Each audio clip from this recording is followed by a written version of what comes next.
Greetings comic lovers and welcome back to Casually Comics, the channel where we chat all things comics, from reviews of comics new and old to history to anecdotes to really wherever our whims take us. It's wedding time. Well, sorta. It's definitely Black Cat time. Black Cat was one of the first series I started doing reviews on when we started this channel. And I'm still reading it, but I stopped talking about it. But that's all about to change. We're about to dive back in. But we gotta ease in. It's been a while. And what better way to do that than with the annual that teased the world with the idea that Spider-Man and Black Cat were getting married. Look at this getting married cover. Now this is a pairing that many fans have a soft spot for. It is a classic Spidey pairing. It's up there when you talk about Spidey relationships. Spidey's love life. The soap opera Spider-Man. There's a header he hasn't had yet. This Spider-Man relationship is also a big part of Black Cat's history, so many fans were keen to see it revisited. And so what we have here is essentially a fun one-shot. Canonically, it takes place before the events of Felicia's 2019 series. That was cancelled, but not really. This because it relaunched shortly with the same creative team, and even in the last cancelled issue it says that she will return. Cancelled. Now this issue came out between issues 6 and 7 of this first 2019 run. So if you were reading the series, this would have been an interlude in between a fairly intense issue where Black Fox was kidnapped and Felicia was musing on what she wants out of her life and relationships, all while on a date with Batroc the Leaper. Yes,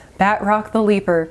I'm not sure how to feel about that. Then it would be followed after this faux wedding issue by that resolution of that plot in a very dialogue-heavy you and Odessa Drake are parallels and she loves you and is obsessed with you in a bow checka wow wow type of way. Because this series also further canonized Black Cat as bisexual. Much has happened, but now we already RSVP'd, so we gotta get going. But before we get started, I'm Sasha, and if you're enjoying this content, you know what to do. Hit that like button, hit the subscribe button. Join us in this comic book journey. The cover, while a fun take on the concept of these two getting married and reminiscent of marriage covers past for Spider-Man, it does feature many characters who have nothing to do with this. You will not be seeing a gallery of Spidey's rogues. Sadly, no filming Mysterio. He totally would film and then take it and deep fake it. Use those effect skills. This story is called Let's Get Married, getting right to the point. Cut out all the chase. And you have a credits page that looks like a wedding invite, which is a cute touch. And then all the credits are wedding themed. Like writer Jed McKay is the writer of honor. There are 3 artists, one for each section of the story, or rather it's broken up into being told through 3 different perspectives, so you get a different artist for each one. The Felicia and Peter parts get Joey Vasquez. Henchman Bruno gets Natasha Bustos, and Dr. Corpse gets Juan Gideon. I'm not sure why 3 artists. Maybe it was a speed thing. Maybe it was meant to be a tonal thing, but if it was the latter, that didn't really come through. The story opens with Felicia needling Spidey, trying to get him to agree to something. She gets him by appealing to his decency and desire to help people. I couldn't be an aloof neighborhood Spider-Man. No. Reluctantly, he agrees, and we get our setup. Felicia continues to, as she has done throughout this, provide narration. It's meant to speak to you and be casual and hopefully relatable, make you feel at ease, maybe laugh, crack a smile. It varies, not only in execution, but in how the reader will take it. She details the Magi and their wedding of the martyrs. She describes it as, when 2 families have beef, bad blood, bordering on war, then the martyrs are wed. I have beef with the usage of beef. Who do I write to? She goes on, describing how the 2 are wed and then led through a back door only the priest can see, where they're supposed to fight to the death. All of this was actually showing how Felicia and Peter have infiltrated this wedding ceremony. See, I told you to go off without a hitch.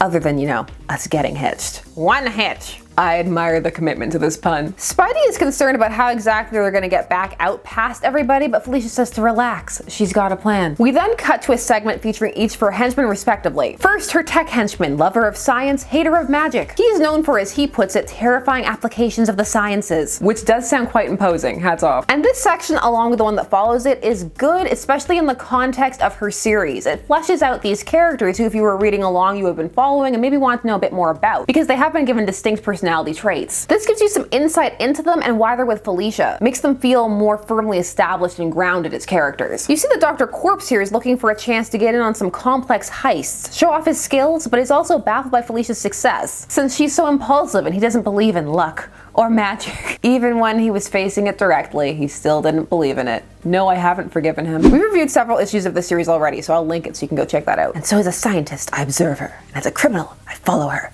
Mixing crime and science makes for a heady brew. The man is a crime snob. It is kind of growing on me. Next step, it showcases how people assume that her other henchman is dumb because of his size and appearance, but that it's something he uses to his advantage. There's a chapter, well, part here, called Journey into Mystery. Nice callback. Spidey and Black Cat are about to descend to the catacombs of this marriage combat room. Regular rage. Felicia is giving me aunt who thinks she's cooler than she is vibes. I don't appreciate it. I feel attacked. I'm tomb raiding a secret mob crypt under Long Island with my super ex-boyfriend that I sorta married, and I look totally great. You think Captain Marvel gets up to stuff this cool? No way. Felicia, please. Stop hurting me. She does totally look great. I need a wig like that. She also calls Captain Marvel a nerd who hangs out with Canadians in space. Crime rules. And heroes drool, am I right? Am I cool yet? Up top. They have a cliched she leaps into his arms when there are booby traps bit because, well, there are still feelings. Of course there are. The Black Cat and Spidey relationship was intense, but it was that they always felt different things for each other or were at different levels at different points throughout their relationship. It's very fascinating. They have a fascinating history. They need to go down to the tomb because the codes for Pluto, a criminal banking organization that the Magia bank with, are the dates on the tomb, so she needs to get the numbers to text her people. However, she had mentioned that there was a guardian down there, but she had written it off as just an urban legend, a myth. But it turns out to be very real. Her crew are able to steal the funds from the account and arrange for a pickup, while Black Cat and Spidey fight off a Hydra dreadnought in a part that is also titled Dreadnought, but the knot is N-O-T, because it's trying to be punny. However, Black Cat had access to behind-the-scenes off-panel tech to Deus Ex Machina this. She has the source code for the exact type of make and model that the Guardian is, even though she didn't believe they would be there. She did mention the Dreadnought though earlier, so it's not completely out of nowhere. Guess she's just that prepared. So she broadcasts the virus and takes it out. What did you do? What do you believe?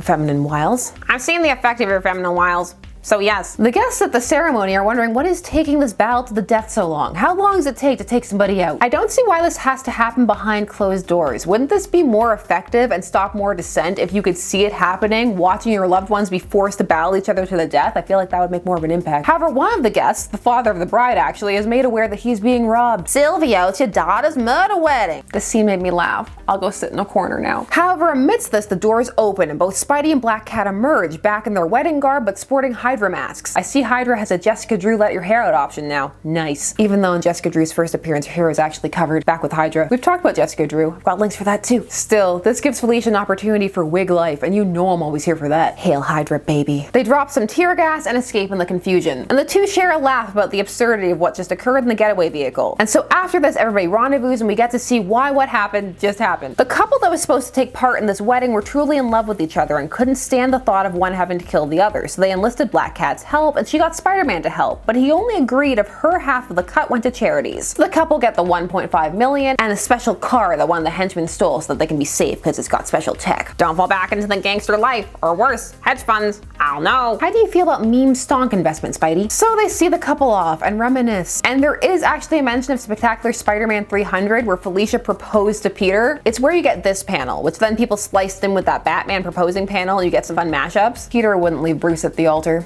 but he would probably be very late. In that story though, she was faking a proposal because she needed to distract Peter so that she could get something off him. She needed to steal a ring, and as he said in that story, my feelings. That's pretty ruthless. There is also an earlier What If story from the second ongoing run of What If, issue 21. This from the year 1991. It's one of those don't question the status quo type deals. It does not go well. Dead Felicia. Thanks, Spider. You'll always be my favorite superhero. Spidey then leaves with a bye Felicia joke. Bye, Felicia. I chuckled again. What's happening to me? They part amicably, but with a bittersweet note, a kind of the past is the past, but also left open stuff if a writer wanted to pick it up later they could. Then she takes the crew to celebrate and discuss their next heist, which will be a museum heist, which of course was what they were doing in Black Cat issue 1, which is where the end little text tells you to go. This was fun. It's not amazing, but it's cute. And it is nice to see Spidey and Black Cat interact. They bounce off each other quite well here, showcasing where their relationship is in the late 2010s, early 2020s. And it's a very good advertisement for the series as a whole, as it is representative of the tone of the series, even if the art is different, which could be a turnoff. But if you like this, you would be likely to enjoy that run. So directing people back to it in that way is clever. But at the same time, it does suffer some of the issues that plague this entire series. The story wants to be fun, and it can be, and some jokes land, and there are some cute, clever ones, like Dr. Corpse setting his fake name as Christopher Coffin. But sometimes it reaches hard into the Felicia is relatable and cool, and totes speaks with the lingo and does references. So it's very your mileage may vary about what will work for you. Cause things like that, I look totally great, crime rules happen throughout this series. Across every issue, there's at least one moment like that. It's always surprising. You'll be lulled into a sense of security and then back end like a goddamn work of art. This isn't the deepest story out there, but if you like this couple or this series, it's a perfect addition. But if you're lukewarm on it, it's totally skippable. And some may feel like an annual should pack more weight, like it should be a bit more of an event, not just something that happens because, well, it's the end of the year. So you know, lots of different ways to feel, as always. So that was Spidey and Black Cat getting married, sort of. What were your thoughts? Did you like it? Did you not like it? Are you here for this characterization of their relationship? Or Felicia herself? Are there people out there who think that Captain Marvel is bogarting all the fun? Remember kids, crime doesn't rule, it drools. Share all your thoughts down below. While you're down there, please do all the YouTube things. Like, share, comment, subscribe, and hit the notifications so that you never miss a vid. Thanks so much for taking some time of your day to spend discussing comics with me. I always appreciate it, and I will see you again soon. Bye-bye.